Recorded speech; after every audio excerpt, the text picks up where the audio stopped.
Okay, so let's just go back to the previous example. Let's just click the violin pcat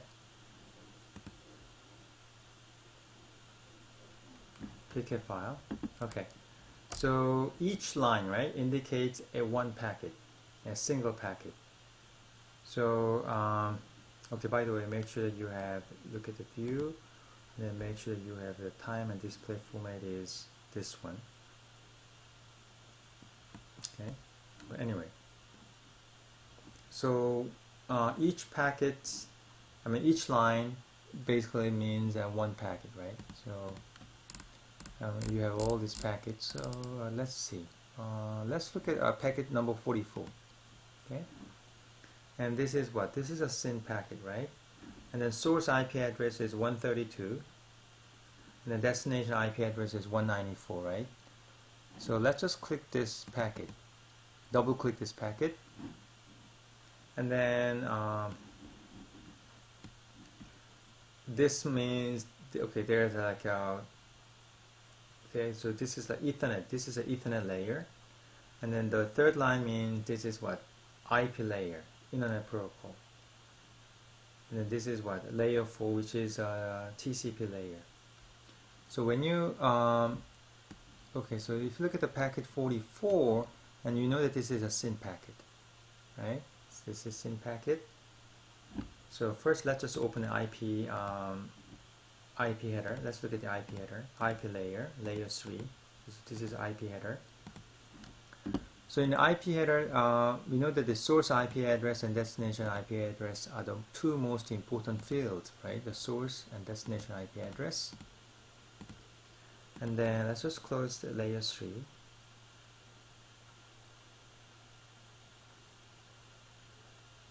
And also these are the fields in the IP header. One, the time to leave, fragment of set and the flag, but most important fields definitely are the source and destination IP addresses. Okay, so let's just close layer 3, and now let's just take a look at the layer 4. So this is what? This is a TCP layer.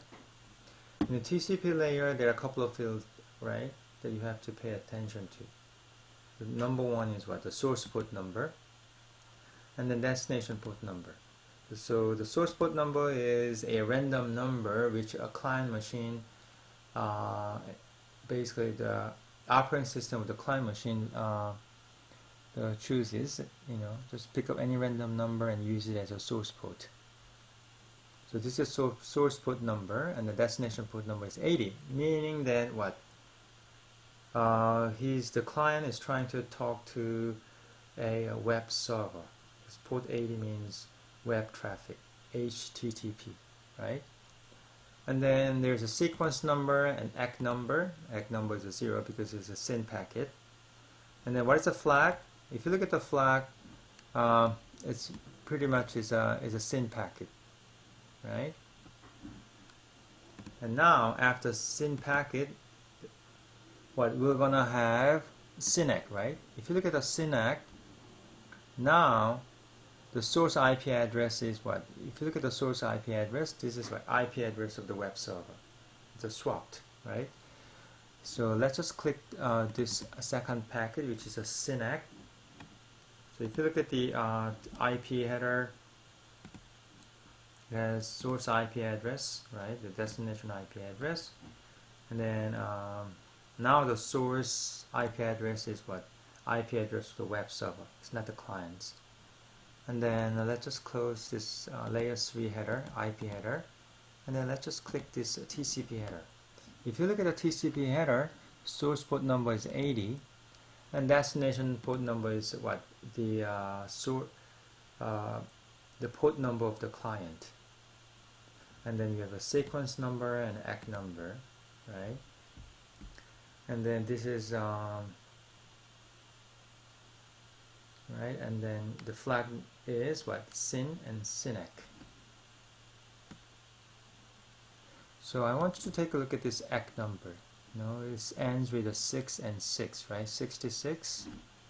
And if you want to look at the packet, the previous one, the SYN packet, is a 65, right?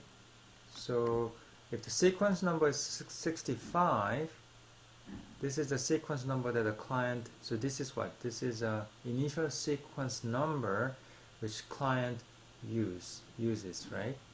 65. Then the server, right?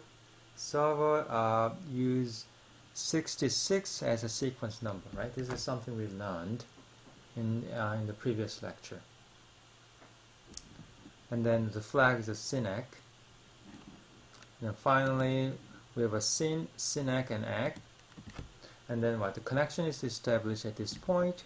So now the client is sending actual data, right, through these connections. So connection, so SYNAC and ACK, connection is established, and then through this connection, client now sending actual data to the server. So let's take a look at this packet. So not like the SYNAC and ACK, this time we have, this is layer 3, layer 4, right? And then we have actual the data, right? So this is, let's just click this. If you click this, you can see HTTP header, hypertext transfer protocol, HTTP. So basically it says that, hey, the client is trying to talk to this web server, jbviolin.com. This is like domain name of the server that he's trying to connect. He's trying to send the data.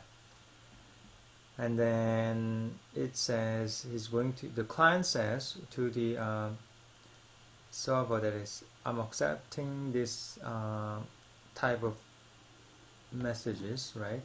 The language is English and etc. Okay. So important thing is this is get means is one of the keyword used in HTTP. The get means the client is basically saying to a server that the client wants to get the contents, you know, from the web server. And once the web server, once the client asks for the contents, right, and this web server basically send back to the client and saying that yes, HTTP 200 OK means if everything's fine, then server basically sends this message. 200 means everything is okay. So then the server starts sending the data after this. Okay.